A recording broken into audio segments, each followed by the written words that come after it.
Boa tarde, pessoal.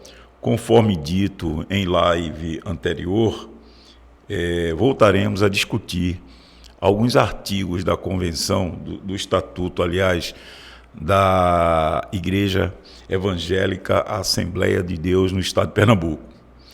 Vale destacar que, diante de muitos pedidos, inclusive de membros da Igreja, eu volto a analisar detidamente alguns tópicos dos artigos, inclusive pela situação atual da Igreja, que muitas pessoas perguntam: por que ninguém toma providência contra esses escândalos, contra esses atos que são notórios, inclusive na mídia? E venho aqui esclarecer alguns artigos do Estatuto que prevê toda essa situação.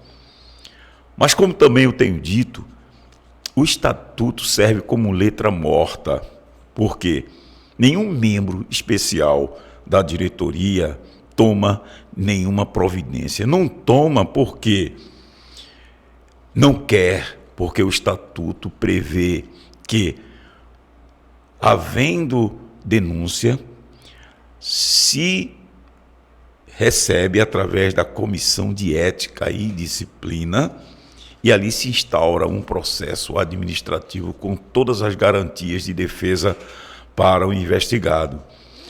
No caso em tela, nós temos o artigo 84, que diz o seguinte. Vamos ver agora o que diz o artigo 84, de forma bem sucinta, objetiva, tá certo? Atendo-se apenas à literalidade do artigo, que diz o seguinte, o artigo 84, o pastor presidente perderá o mandato, inciso 1, por violação de qualquer das vedações constantes nos incisos 1, 2, 3, 4, 5, 7, 8 e 11 do artigo 21. Agora vamos retornar a apenas dois incisos desse artigo 21, que é o 8º e o 11º. Vamos lá, do 21. O 21 diz o seguinte, no 8º, incorrer em conduta escandalosa na sociedade. Isso é um dos tópicos. Caso haja violação, o pastor presidente perderá o cargo. Veja que esse inciso, ele torna uma coisa bem notória e pública a situação da igreja hoje, perante não só a membresia, não só a sociedade pernambucana, mas como todo o Brasil tomou conhecimento dos escândalos provocados pela administração atual da igreja. E eu cito mais o 11º, que fala também insubordinar-se. Eu digo esse tópico como uma das violações da administração, porque a presidência não se submete, não se coloca à disposição de uma comissão. Então, no meu entender, em tese, isso significa uma insubordinação. Então, vimos que já houve uma violação. Agora vamos passar para ainda no 84. Ainda no 84, vamos verificar o que diz o tópico seguinte, do inciso seguinte. Esse primeiro, nós constatamos que o 1 fala da violação, que eu citei agora, a questão do escândalo, e da insubordinação. E o segundo, do artigo 84, na ocorrência de uma das causas de exclusão a que aludem os incisos 2 e 3 do artigo 27. Vamos lá para o artigo 27.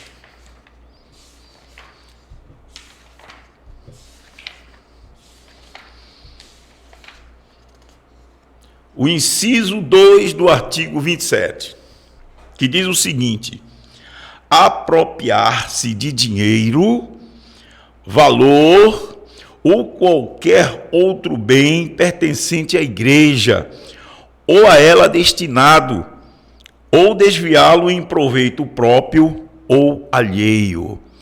Esse tópico, ele é bem específico naquela situação em que o presidente, agindo de forma autoritária, utiliza de dinheiro da igreja para pagar despesa pessoal, pagar custas processuais sua, que no meu entender, isso significa uma situação de desviar o numerário, do erário da igreja para benefício próprio.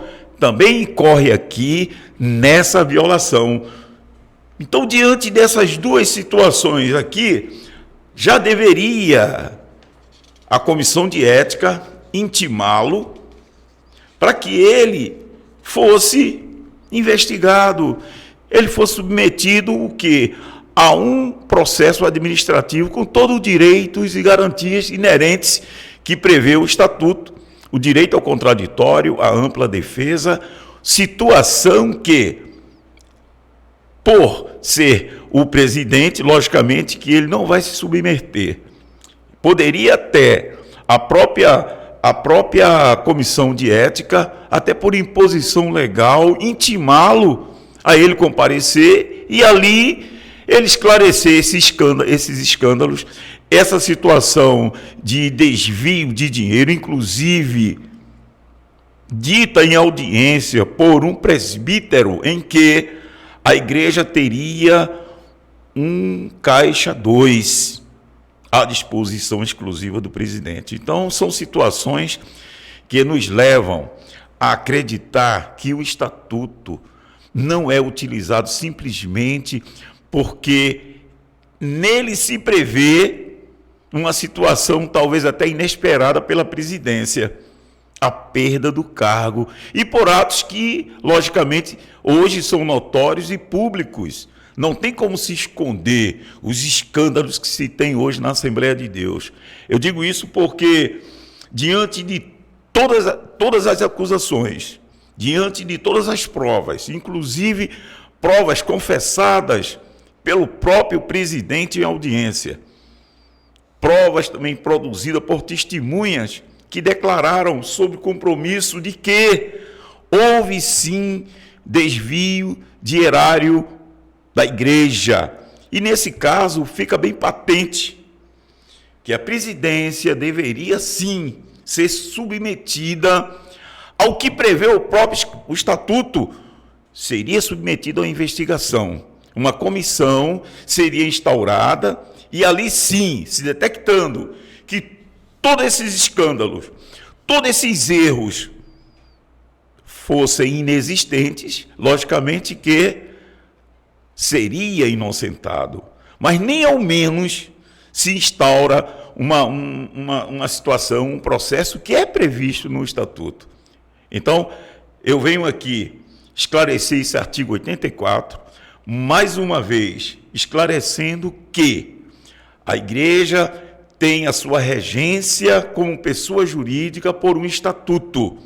E esse estatuto serve como lei, serve como constituição para que ela tenha sua vida, ela tenha sua administração de forma legal, segundo o Código Civil e também a nossa Constituição Federal. Então, nós temos aqui uma violação explícita, nós temos aqui uma ocorrência que está prevista no próprio Estatuto, entretanto, a quem de direito compete investigar, a quem de direito compete instaurar o processo administrativo, não faz.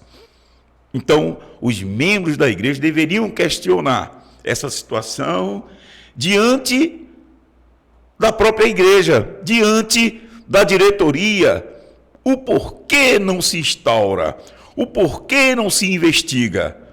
Até hoje a igreja não fez uma nota explicando para os membros toda essa situação, todos esses escândalos. Deveria sim vir até por questão de lisura e transparência para a sociedade pernambucana, para a membresia da igreja, esclarecer todos esses tópicos. Mas até a presente data não se fez nenhuma nota explicativa para os membros.